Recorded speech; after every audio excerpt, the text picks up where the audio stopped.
Dámy a pánové, tohle je cvičení 3 a 345 management udržitelnosti. Právě se nacházíme v rajské budově na Žižkově a máme za sebou skvělý semestr. Pracovali jsme společně s organizacemi jako Skanska, IKEA nebo Praha 7 na řešení problémů udržitelnosti. Studovali jsme případové studie z Harvardu nebo University of Michigan. Dělali jsme projekty zaměřené na osobní rozvoj. Tohle všechno můžete zažít taky, pokud se přihlásíte na další semestr. Ale pozor na 2 věci. Za prvé, tohle cvičení je docela náročné, takže chceme pouze vážné zájemce. A za druhé, máme kapacitu jenom 25 lidí.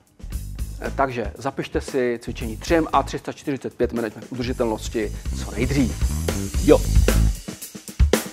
Dobrý, a teď zpátky do práce. Jo, dobře, zvládli jste to, dobrý.